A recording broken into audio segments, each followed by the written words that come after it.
राम जी के पास एक गाय थी जिसका नाम चांदनी था और एक बैल था जिसका नाम चांद था। चांदनी बहुत जल्द एक बच्चा देने वाली थी। राम जी अपनी गाय और बैल से बहुत ही प्यार करता था। चांदनी और चांद एक दूसरे से बहुत प्यार करते थे। चांद तो मानो पति की तरह चांदनी का ख्याल रखता था। एक दिन राम जी अपनी पत्नी लक्ष्मी से कहता है, लक्ष्मी, ओ लक्ष्मी, अब जल्द ही हमारे भाग खुलने वाले हैं। बहुत जल्द चांदनी को बच्चा होने वाला है। उसके बाद चांदनी खूब सारा दूध देगी। उस दूध को बेचने मैं शहर जाऊंगा। हम खूब सारे पैसे कमाएंगे। हाँ जी, आप सही कह रहे हैं। फिर कुछ दिन बाद चांदनी एक छोटे से बछड़े को जन्म देती है। राम जी और लक्ष्मी बहुत खुश हो जाते हैं। कुछ ही दिनों में राम जी की अच्छी खासी कमाई चलने लगती है। चांदनी जो भी दूध देती थी, राम जी उसे सुबह शहर जाकर बेचता था। फिर एक दिन राम जी दूध बेच के शहर से घर लौटा। तभी पीछे से एक आदमी राम जी को आवाज लगाता है, राम जी भाई, सुनिए तो। हाँ बोलो, क्या बात है भाई? भाई, मैं यहाँ से गुजर रहा था, तभी मेरी नजर तुम्हारे बैल पर पड़ी। तुम्हारा बैल मुझे बहुत अच्छा लगा। मैं बैलों का व्यापारी हूँ। मैंने देखा तुम्हारे पास तो एक ही बैल है। तुम एक बैल का क्या करोगे? मैं तुम्हें इसके अच्छे दाम दूंगा। अगर तुम चाहो तो मुझे बेच दो। नहीं नहीं भाई, मुझे अपने बैल से बहुत प्यार है। उसके यहाँ रहने से मेरा कोई नुकसान नहीं है। मैं उसे नहीं बेचना चाहता। ठीक है भाई, कोई जबरदस्ती नहीं है, पर तुम जब भी इस बैल को बेचना चाहो तो मुझे ही बेचना। फिर वो आदमी वहाँ से चला जाता है। पीछे खड़ी लक्ष्मी सारी बातें सुनती है और रात को खाना खाते समय राम जी से कहती है, आपने उस आदमी को बैल बेचने से मना क्यों किया जी? तो तुम क्या चाहती हो? मैं चांद को बेच दूं? जानती हो ना, जब हमारे पास कोई नहीं था तो हमें छोटा सा चांद रास्ते में मिला था, और फिर जब से हम उसे घर लाए हैं तो मानो हमारी किस्मत ही बदल गई। उफ, आप कितना दिल से सोचते हैं जी। ऐसा कुछ नहीं है, और अगर कुछ ऐसा है भी तो क्या? सारी उम्र उस बैल को मुफ्त में पालते रहना है क्या? उसका तो हमें कुछ फायदा भी नहीं है। उफ, सेठ कितना अच्छा दाम दे रहा था। मैं कह देती हूँ, आप कल ही सेठ से बात करिए और इस चांद को बेच दीजिए। राम जी चांद से बहुत प्यार करता था। वो उसे बेचना नहीं चाहता था। पत्नी के दबाव में आके चांद को सेठ को बेचना पड़ता है। अगले दिन सेठ बैल को लेने आता है। सेठ चांद को ले जाने के लिए रस्सी खोलता है। तभी चांदनी चांद से कहती है, ये कौन है? और चांद, तुम्हारी रस्सी क्यों खोल रहा है? मुझे तो ऐसा लग रहा है मालिक ने मुझे बेच दिया है।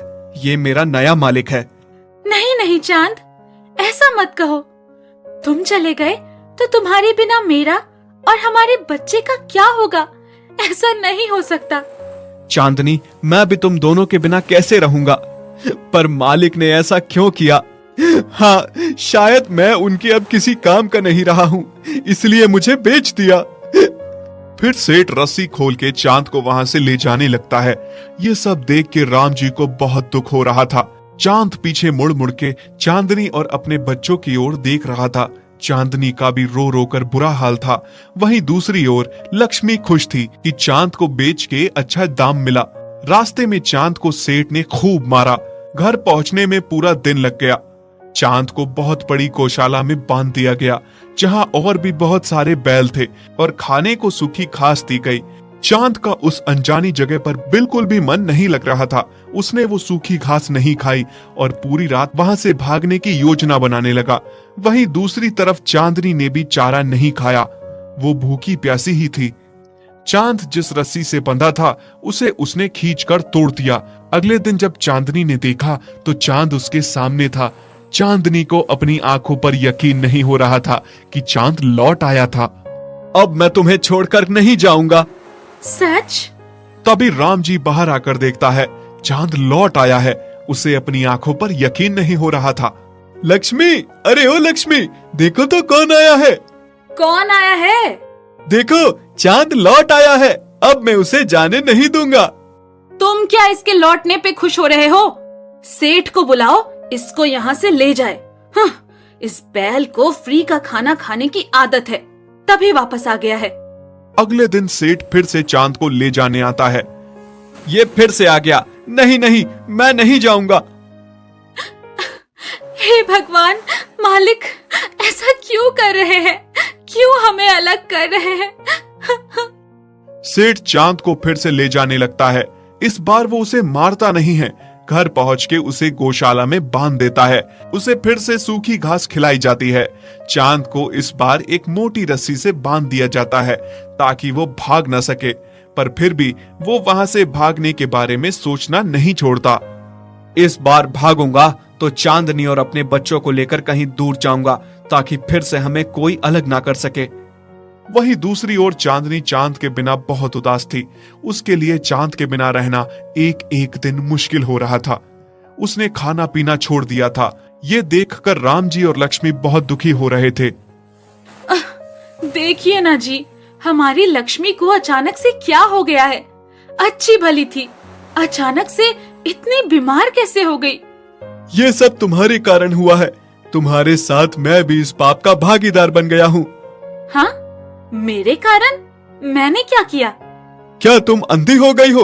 तुम्हें दिखता नहीं है चांद और चांदनी का प्यार? वो दोनों एक दूसरे से कितना प्यार करते हैं। चांदनी का बच्चे का बाप भी चांद ही है। तभी चांद भाग भाग कर अपने परिवार के पास लौट आता है और हमने किसी के परिवार को तोड़ा है। इसका पाप तो हमें जरूर लगेगा। आप सही कह रहे हैं जी, मुझसे बहुत बड़ी भूल हो गई। पैसों के लालच में मैंने ये क्या कर दिया। आप कल ही जाकर सेठ को उसके पैसे वापस कर दीजिए और चांद को घर ले आइए। उधर चांद पूरी रात रस्सी को तोड़ने में लगा रहता है। आखिरकार उसकी मेहनत रंग लाई। वो उस मोटी रस्सी को तोड़ने में कामयाब हो ही जाता है और रात में वहां से भाग जाता है। रात के अंधेरे में वो रास्ता भटक जाता है और चलते चलते बहुत थक जाता है। ऊपर से भूख और प्यास से बहुत बुरा हाल था। फिर चांद को एक जगह हरी घास का खेत दिखता है। चांद उस खेत में घुस जाता है और घास खाने लगता है। तभी कुछ लोग उसे घेर लेते हैं और पकड़ के एक छोटी सी अंधेरी गौशाला में बांध देते हैं। यहाँ पहले से बहुत दुर्बल पड़े हुए डरे जानवर थे। राम जी अगले दिन सेठ के पास चांद को लेने के लिए पहुंचता है, पर सेठ से उसे पता चलता है कि चांद फिर से भाग गया। राम जी आके अपनी पत्नी को बताता है। दोनों चांद के लिए बहुत चिंतित होते हैं। हमारा चांद कहाँ गया होगा? अभी तक तो वो घर पहुंच जाता, पर उसका कोई अता पता ही नहीं है। कहाँ गया होगा वो भूखा प्यासा? आप सही कह रहे हैं जी, पर आप चिंता मत करिए, सब ठीक हो जाएगा। वहीं दूसरी तरफ चांद का उस कैद में दम घुट रहा था। वो सोच रहा था भगवान ने उसकी कितनी बुरी किस्मत लिखी है और कितना और दुख देखना बाकी है। मुझे तो लग रहा है कि मैं अब मर जाऊंगा। नहीं नहीं, इतनी तकलीफ उठाने के बाद अब मैं हार नहीं मानूंगा। मुझे कुछ भी करके अपने बच्चों और चांदनी के पास पहुंचना है, बस। तभी चांद दीवार को तोड़ने की सोचता है। क्योंकि दीवार कच्ची थी, उसने सींग मार मार कर दीवार तोड़ दी। लेकिन तभी वहां गौशाला का मालिक आ जाता है और चांद को बहुत मारता है। चांद को इतना मारा जाता है कि वो जमीन पर गिर जाता है। अब मैं तुम्हें और अपने बच्चों को लेकर कहीं दूर चला जाऊंगा, जहां हमें कोई अलग ना कर सके, कोई हम पे अपना हक ना जता सके। तभी लक्ष्मी चांद को वापस पाकर खुश होकर कहती है, चांद, तू आ गया। मुझे यकीन था तू जरूर आएगा। अजी सुनते हो? देखो तो कौन आया है। कौन आया है? हमारा चांद वापस लौट आया है। क्या? चांद आ गया? तभी राम जी रोते रोते उसके सर पे हाथ फेरता है और कहता है, मुझे माफ कर दो चांद, मैं तुम दोनों का गुनहगार हूँ। मुझे कोई हक नहीं बनता कि किसी के परिवार को तोड़ूं, और मैंने ये पाप किया। मुझे बहुत पहले ही ये सब नहीं करना चाहिए था। अब मैं तुम्हें कहीं नहीं बेचूंगा चांद, हम सब साथ रहेंगे। चांदनी, मुझे लग रहा है कि मालिक और मालकिन अब समझ गए हैं। अब वो दोबारा ऐसा नहीं करेंगे। अब हमें भी इनको मौका देना चाहिए। हाँ, तुम सही कह रहे हो।